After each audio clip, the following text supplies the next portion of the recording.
भारत चुनावों का देश है।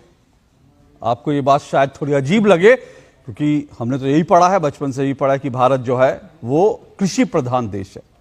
लेकिन आज अगर मैं कह रहा हूं भारत चुनाव प्रधान देश है, तो उसमें भी गलत नहीं है, क्योंकि भारत में हर 6 महीने में, हर साल में कहीं ना कहीं चुनाव जो है 2-4 राज्यों में, और कभी विधानसभा चुनाव, कभी राज्यसभा चुनाव, कुछ ना कुछ चुनाव जो है हर साल चलते रहते हैं। अब देखिए ना, 2024 का जो लोकसभा चुनाव था, वो उसके नतीजे आने के बाद अभी सरकार सेटल हो रही है और चुनाव नतीजों को लेकर अभी चर्चा ही चल रही है। लेकिन सुगबुगाहट अब विधानसभा चुनावों की शुरू हो गई है। अगले कुछ महीनों में महाराष्ट्र, हरियाणा जैसे कुछ राज्यों में विधानसभा के चुनाव होने हैं। महाराष्ट्र में भी मामला गरमाया हुआ है। कल देवेंद्र फडणवीस ने वहां ऐलान किया है कि वो जितनी विधानसभा हैं महाराष्ट्र की, उन सभी विधानसभा क्षेत्रों में वो एक यात्रा निकालेंगे और हर विधानसभा क्षेत्र तक पहुंचने की कोशिश करेंगे। कल स्वामी अभिमुक्तेश्वरानंद ने जिस तरह से बयान दिए, वो बयान उद्धव ठाकरे के समर्थन में दिए, उसको लेकर भी सियासत गरमाई हुई है।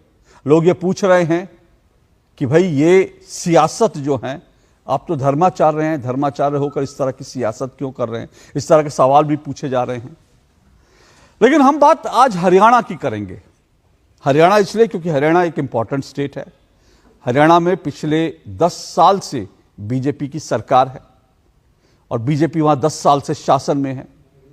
लेकिन इस बार लोकसभा चुनाव से पहले हरियाणा में बड़ा फेरबदल किया गया था और मुख्यमंत्री वहां बदल दिए गए थे। उसके बाद जो लोकसभा चुनाव हुए, उसमें लगभग बीजेपी और कांग्रेस के बीच कांटे की टक्कर रही, जबकि पहले ऐसा नहीं था।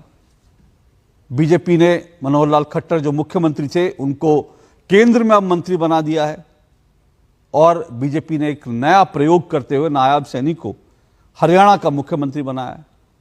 आज गृहमंत्री, केंद्रीय गृहमंत्री अमित शाह आज हरियाणा पहुंचे थे और हरियाणा में उन्होंने ओबीसी सम्मेलन में शिरकत करी। और इस सम्मेलन में उन्होंने एक तरफ कांग्रेस पर जमकर हमले किए, जमकर वार किए, दूसरी तरफ उन्होंने 3 बड़े ऐलान किए। और ये 3 बड़े ऐलान जो हैं वो हरियाणा के में आरक्षण से जुड़े हुए हैं, पिछड़ों के आरक्षण से जुड़े हुए हैं। क्योंकि आप जानते हैं कि जिस तरह से 2024 का लोकसभा चुनाव आरक्षण बनाम ओबीसी, पिछड़ा वर्ग का जिस तरह से जातिगत बंटवारा हुआ था, जातियों को जिस तरह से बांटने की कोशिश हुई थी, उसके बाद बीजेपी को इस बात की चिंता है कि हरियाणा में अगर सत्ता में बने रहना है तो फिर ओबीसी और पिछड़ों को पूरी ताकत से अपने साथ रखना होगा। इसलिए गृहमंत्री अमित शाह ने एक तरफ 3 अहम ऐलान किए जो ओबीसी के पक्ष में थे, दूसरी तरफ उन्होंने यह भी कहा कि कांग्रेस पिछड़ा विरोधी पार्टी है। यह उन्होंने साफ साफ आरोप लगाया और इसके साथ साथ उन्होंने कांग्रेस के 10 साल का कच्चा चिट्ठा भी रखा। लेकिन दूसरी तरफ भूपेंद्र सिंह हुड्डा जो हरियाणा के पूर्व मुख्यमंत्री रह चुके हैं, वो भी खम ठोक रहे हैं और उन्होंने भी बाकायदा इस बात को लेकर के कहा कि बीजेपी का 10 साल का शासन जो है वो पूरी तरह से विफलता के नाम रहा है और बड़ा जरूरी है कि वहां पर कांग्रेस की वापसी हो। सीधा सीधा उन्होंने कहा कि हरियाणा पिछड़ गया है, हरियाणा पीछे गया है कांग्रेस के शासन में, बीजेपी के शासन में, ऐसा उन्होंने आरोप लगाया। तो इसी का पलटवार करते हुए अमित शाह ने कांग्रेस से कांग्रेस का हिसाब मांगा।